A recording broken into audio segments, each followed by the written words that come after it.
Ladies and gentlemen, I am the Hebrew Hammer. It's Thursday night. It is Miami Dolphins game day live here at Kirby Ice House in Houston, Texas. We are not in enemy territory, but I've seen a couple Bengals fans wearing Andy Dalton jerseys for some godforsaken reason. Why, I have no idea. We're joined by Bret, who must do at least 212 different podcasts. We've got Pops live in Austin. Bret, you're in Ohio, right? No, I'm in Delaware. My wife's from Ohio.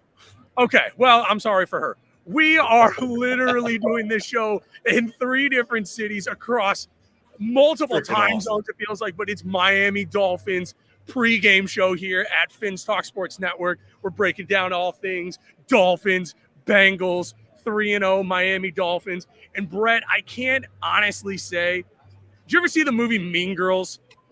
Yeah. Okay.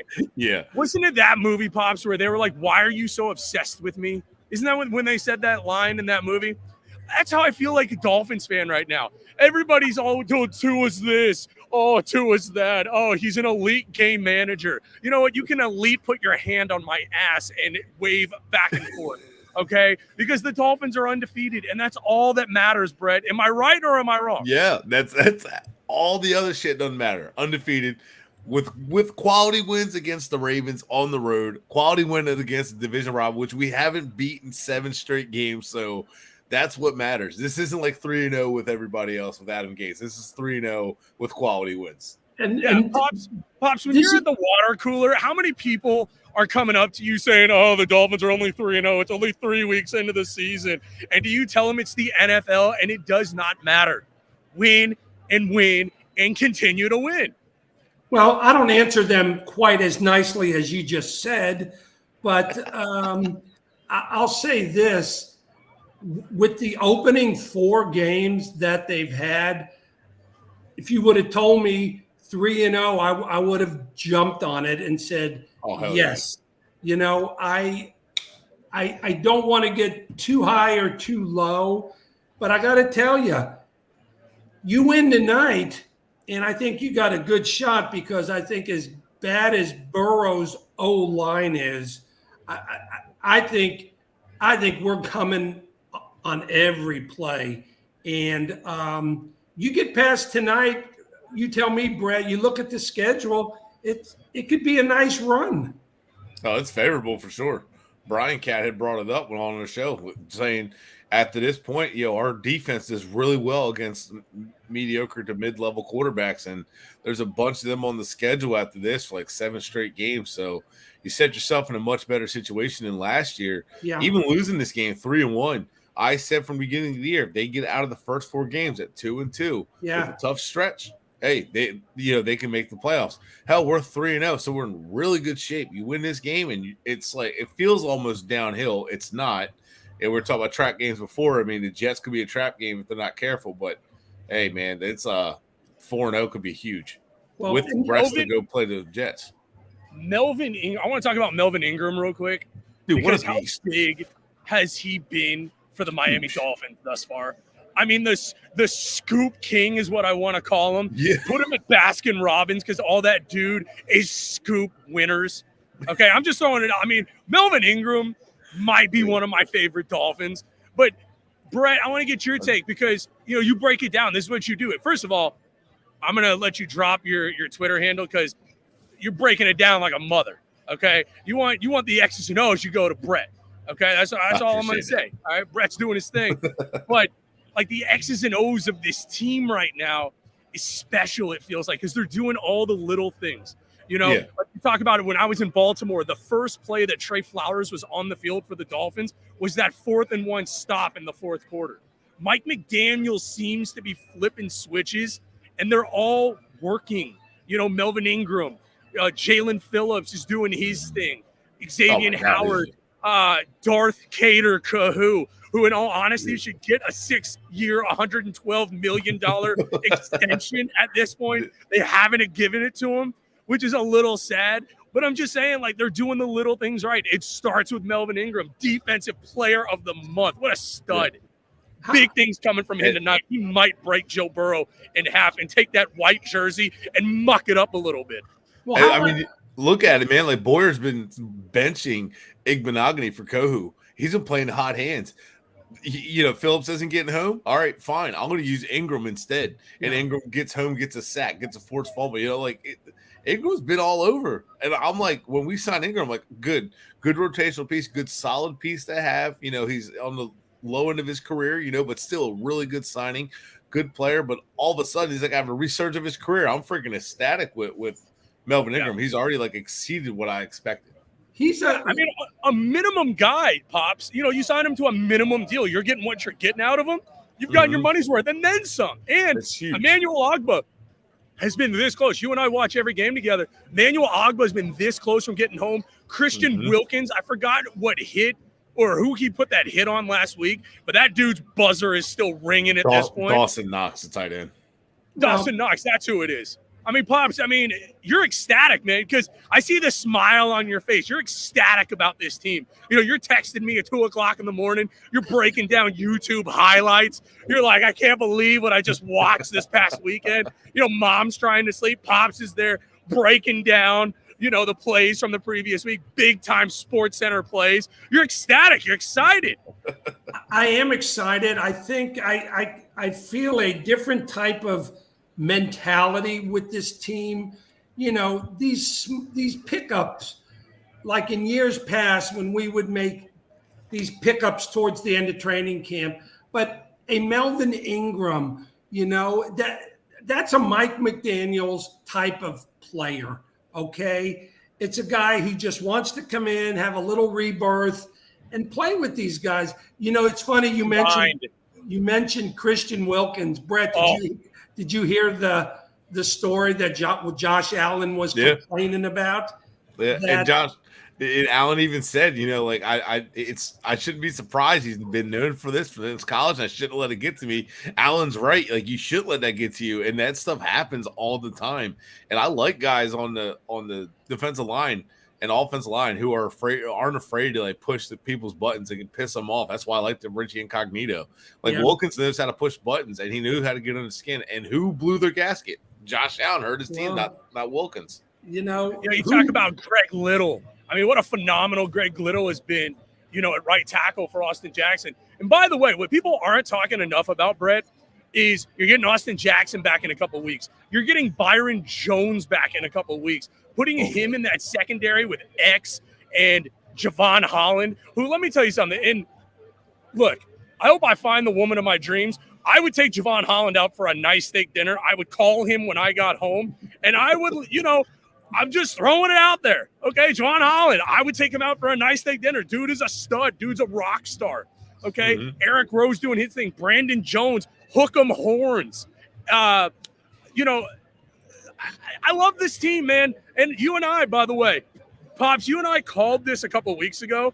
Ever since bottoms up, fins up has become a thing, we're undefeated. Okay, we are undefeated. I just want to throw that out there. I think it's worth mentioning. Hey, Fins Talk Network. Ever since we've been around, we've been undefeated, man. So come join what we're doing at Fins Talk Sports Network. We're just a bunch of dudes. Okay, we're a bunch of dudes talking ball, and you know what? We're okay. We'll talk a lot of smack. We'll back it up. Oh yeah. Oh, for sure. Very clearly, Pops. What are your thoughts on who would win in a street fight, Tyreek Hill or Eli Apple? Oh my God, Tyreek Hill in about 2 seconds. Have you seen what he showed up at the stadium in tonight? Yeah. Was it the one piece?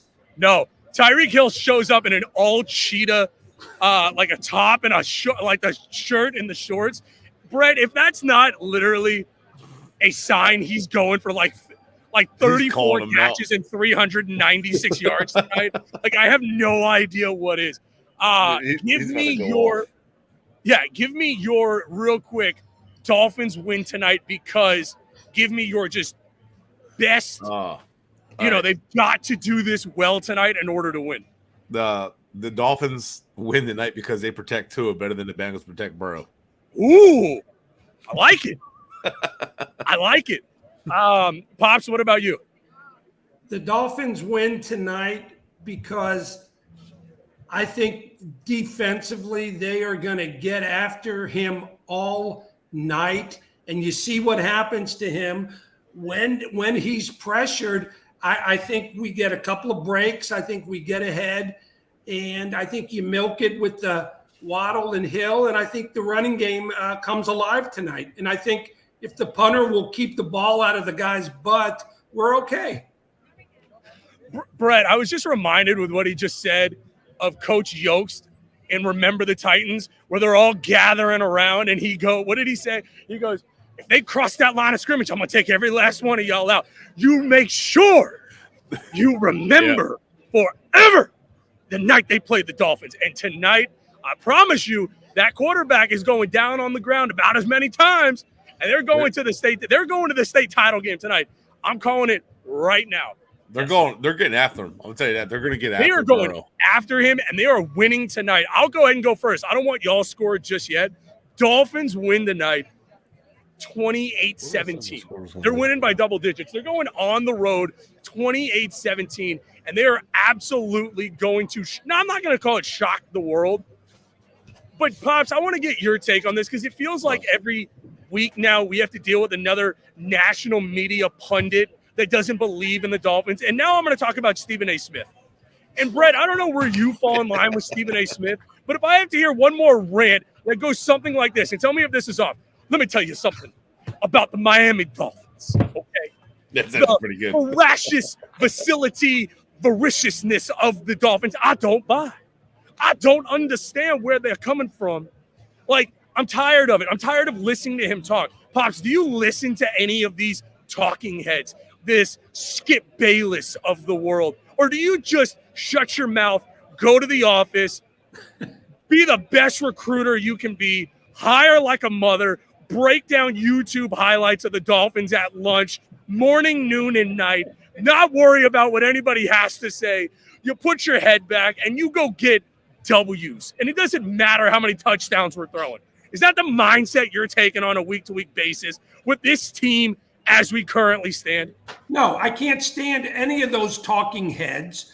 I think Stephen A. Smith is a buffoon. He barely knows basketball. Stop talking about football. It's going to be like this. They were riding to his butt the entire offseason, and then training camp, and then look at the ball in one of the practices. It's underthrown. It's McDaniels just got to keep doing what McDaniels does, and they got to stop listening, and they got to do their thing. I can't listen to Chris Sims, to Skip Bayless. I just can't do it. Just can't do it. Brett, I want to get your take. ESPN this morning, Damian Woody, whoever that loser is, Bart Scott, overrated. I want to say linebacker for the Ravens. Rob Ninkovich, that rarely got off of special teams for the Patriots, and something named a Dan Graziano, all pick Cincinnati. Does that faze you whatsoever going into this game? No. Home. If you notice, when they pick Thursday night games, a lot of times they pick the home team. So no, doesn't faze me at all. I'm not worried about it. The Bengals haven't scored more than 20 points, but once, and that was last week. So I'm not worried about anything. They lost to the Bengals. I mean, they lost to the Steelers. They couldn't come back after throwing 4 picks, and they lost to Dallas. Dallas controls the clock. Cooper Rush, like they're not coming back. Yeah, I'm not fazed. Jalen Waddle, Xavier Howard, Teron Armstead, all playing tonight. There's a question for both of you. Pops, I want to go to you. Early in the season, right, there's all these injuries that you're seeing, bad injuries, and I hope all these guys get healthy. And knock on wood, that's what you say every week. Dolphins just hope they come out healthy. It seems like this Dolphins team, is a lot tougher than a lot of other teams in recent memory, right? And there's been so much speculation. I didn't know I lived amongst so many back specialists and head specialists. I had no idea. I was friends with so many doctors, and on the timeline, all these people were neurologists, in their free time. It very easily could be a back injury. I think it's a back injury. I believe what's going on. I believe that story, that it's the back versus the head. But it seems like this Dolphins team, they're nicked up, they're hurt. But this team seems to be tougher than a lot of other teams in years past. Pops, am I off base? Do you think that's the case? Where are you with that? And then, Brett, I want to obviously get your take on that as well. I think this team is tougher than a lot of other Dolphin teams from the past. I mean, let's just think. I mean, Devontae Parker had Preston Williams keeping him company every week on the IR. I tell you, last year with Flores on the sideline, Tua would not have come back. Okay, I like the fact that Armstead has a history of injuries. He nicked up his toe. So what do? Don't practice him during the week. He knows what he's doing. Jalen Waddle's got a groin injury. Don't practice. I just like the mindset that McDaniels and the coaches are going into right now with, Armstead, you've been in the league long enough. You don't practice during the week. Come in Sunday like he did and do a really good job. So I like the fact that, you're hurt. You're going to take it easy. And if you can play on Sunday, you're going to play. Not like Devontae Parker. Oh, Brett, don't forget last year. Who was the clown we signed, Michael, from the Texans that played 3/4 of one game? Will Fuller. Will Fuller. He milked that finger. Call him a milkman. So, we don't have those guys right now. Yeah, Brett. I mean, are we on the same page? I mean, with this, that it feels like Alex Brown in the house. Welcome. We got the Dolphins game right there. But Brett, I mean, I think so, man. I fall in love more with this team every day. Like, it's weird. Like, it's a crazy feeling. Well, they're winning in weird ways, and it's not sustainable. But they're finding like a different way to win, and like they're just battling it out. They're not winning pretty, and it's fine, but they're just finding ways to battle it out and win against good teams. Like that's how you win playoff games, and that's kind of what the 49ers used to do too. So it's good to see that, and I'm excited. The future of this team, not even just this season. Like if McDaniel keeps this up, like they're scrapping. And then seeing Boyer, like that clip of him on Twitter saying, "Hey, they don't want to play football this way. They don't want to dink and dunk, and soon they're going to f it up." And did they? They messed it up. They forced him into mistakes, and I like seeing that. Forget yards. I'm tired of talking about yards. That's just fantasy football bullshit. I like the fact that our scoring defense outside of the Ravens game has been outstanding this year. Yeah, you're talking about the Boyer, the video of him when he's sitting around the circle, right? Yeah, he was right there on the bench. He's basically talking to the linebackers. Yeah, I will say this, and this is the type of analysis you don't get on Twitter.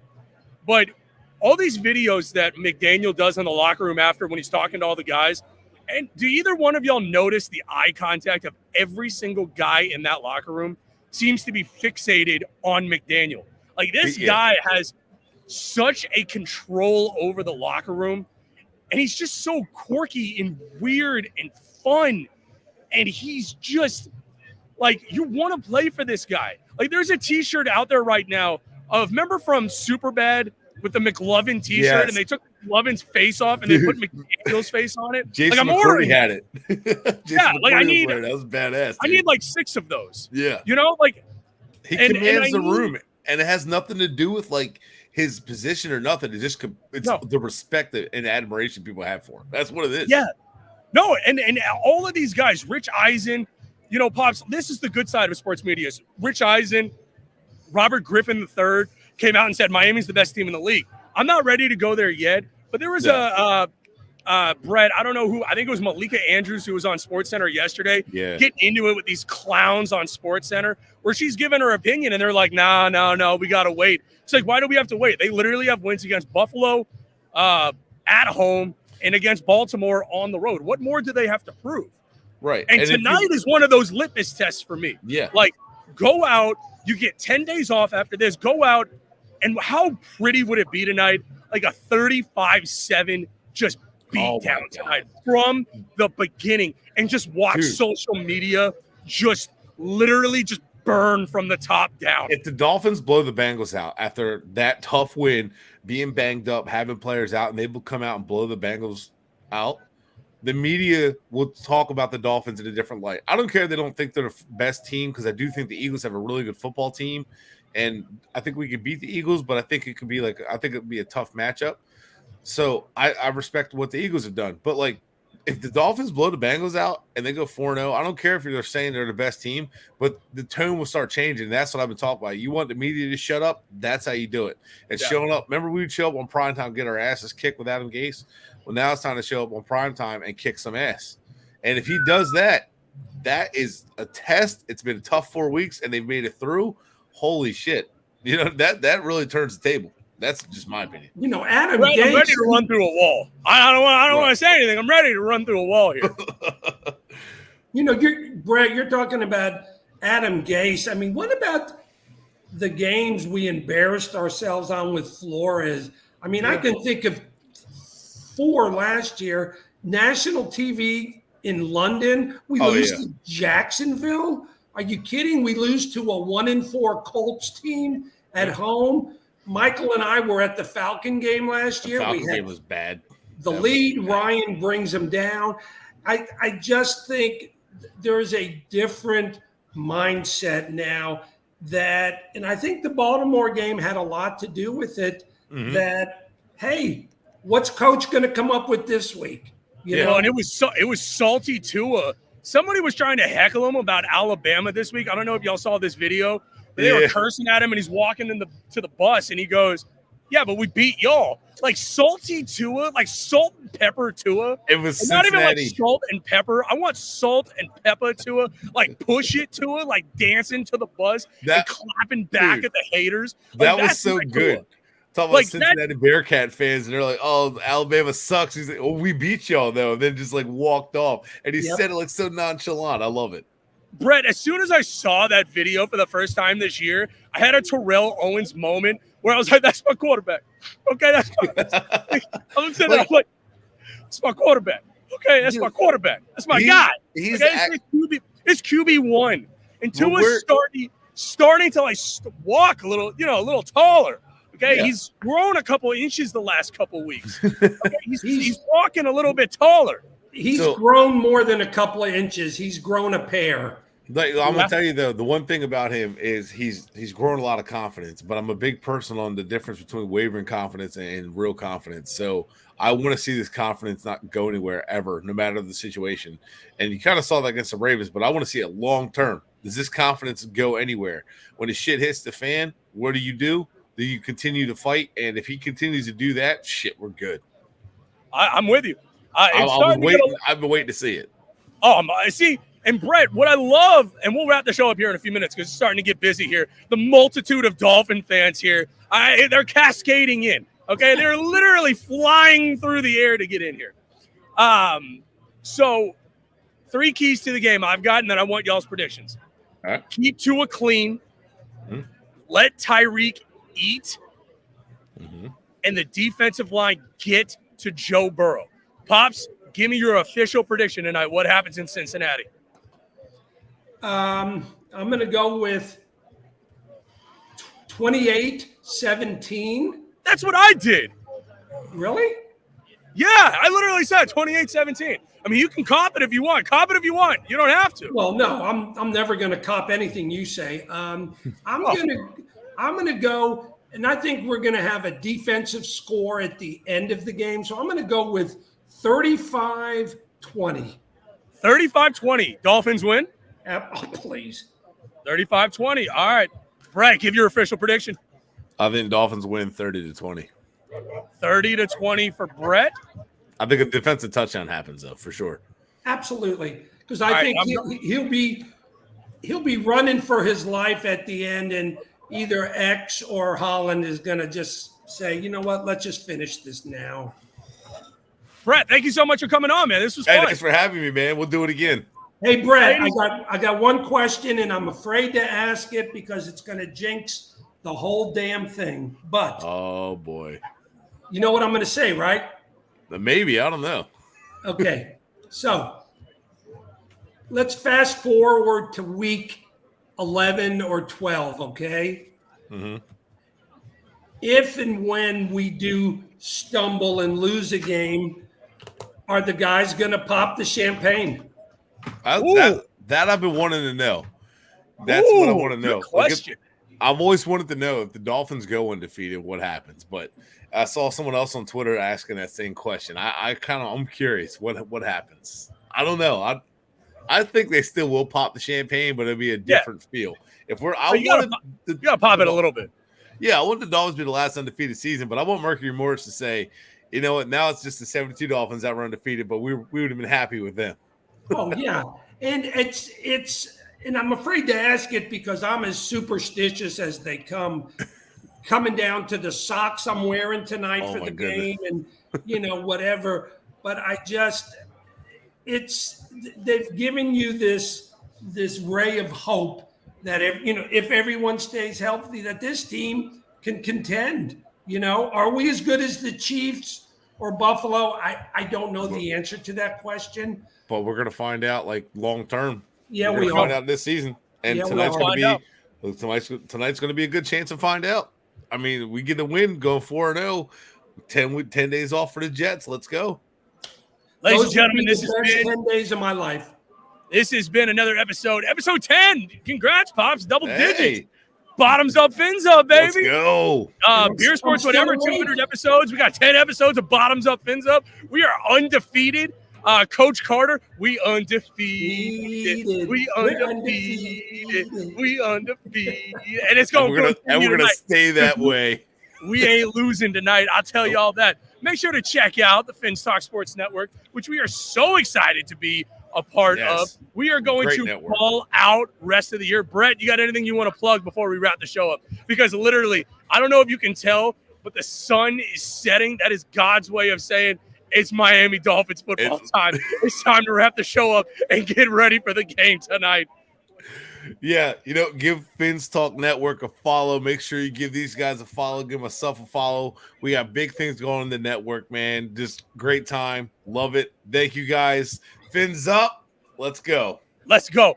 Make sure we will be back live next Thursday, Pops, you and I, for another episode of Bottoms Up, Fins Up. It is 6:31. The Jets suck. The Bills suck. The Patriots, we won't need to get into that. And until next time, Dolphin fans, fins up. Hey, Brett, real quick. I think